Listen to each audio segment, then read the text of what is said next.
میرے پیارے بھائیوں، ایک بندے نے مجھ سے سوال کیا کہ مفتی صاحب یہ بتائیں کہ کیا ہم مسلمان سب کے سب مشرک ہیں؟ تو میں نے حیران ہو کر اس سے پوچھا کہ بھائی جان آپ کیا کہنا چاہتے ہیں؟ تو وہ بندہ بولنے لگا کہ ہر ایک مسلمان اپنی نماز کی رکعت شروعات ہونے کے ساتھ الحمد شریف پڑھتا ہے۔ جب الحمد شریف پڑھتے ہیں تو اس میں ہم پڑھتے ہیں ایاک نعبد و ایاک نستعین،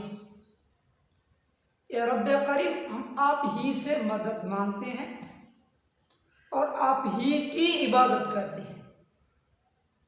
تو میں نے کہا صحیح ہے، بالکل یہی بات ہے، بالکل ہم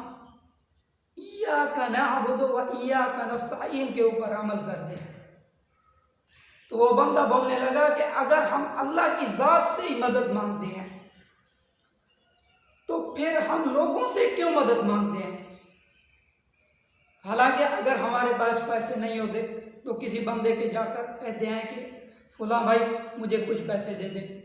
کسی اور بندے کے پاس جا کر کہتے ہیں کہ فلاں بھائی مجھے وہ چیز اٹھا کر دے، کہیں گلاس پڑا ہوا ہے فلاں بھائی مجھے گلاس اٹھا کر دے،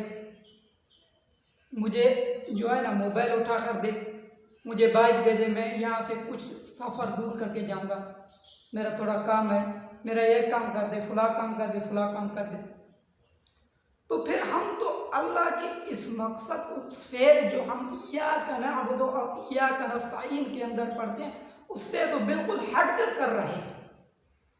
تو اس وجہ سے ہم لوگ تو مشرک ہوئے۔ تو میں نے اس کو سمجھایا کہ بھائی جان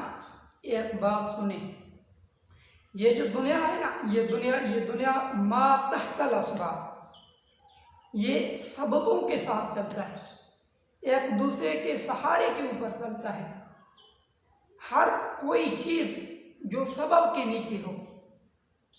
مثال کے طور پر کہ میں نے کسی بندے کو کہا کہ بھائی جان آپ گلاس لے کر اٹھا کر مجھے دیں،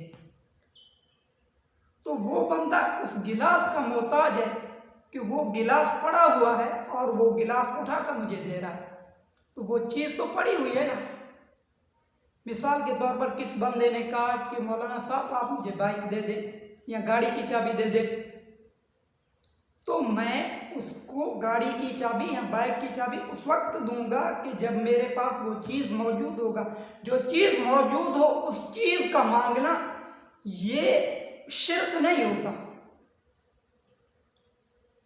کیونکہ اس کے اندر تو وجوہات ہیں۔ اور عام ایک لوکل سا مثال میں آپ کو دے دوں کہ کوئی بندہ اگر بیمار ہوتا ہے تو ڈاکٹر کے پاس جاتا ہے، اور میرے نبی اکرم صلی اللہ علیہ وسلم کا طریقہ بھی یہی ہے، اگر ڈاکٹر کے پاس جاتا ہے تو اس ڈاکٹر کو جا کر کہتا ہے کہ ڈاکٹر صاحب مجھے دوائی دے دے، یہ نہیں کہتا کہ ڈاکٹر صاحب مجھے آپ شفا دے دے، کیونکہ شفا دینے والی ذات میرے رب تعالیٰ کی ہے،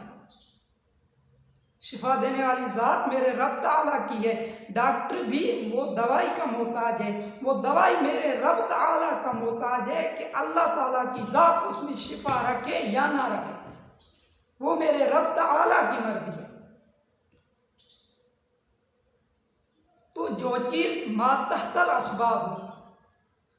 جو چیز ما تحت الاسباب ہو وہ شرک نہیں ہوتا۔ ہاں اگر کوئی بندہ جا کر ڈاکٹر کے پاس کہتا ہے کہ ڈاکٹر صاحب آپ ہی مجھے شفا دے دیں، آپ کے علاوہ مجھے کہیں شفا نہیں ملے گا، تو یہ شرک ہے۔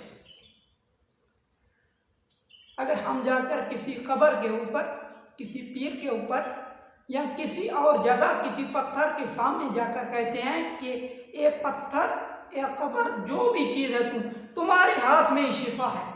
تم ہی مجھے شفا دے دو، کوئی بیچ میں سبب نہیں بناتے، تو یہ شرک ہے،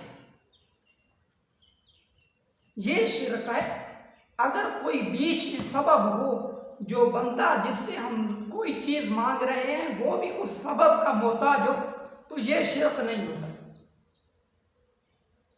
تو یہ شرک نہیں ہوتا۔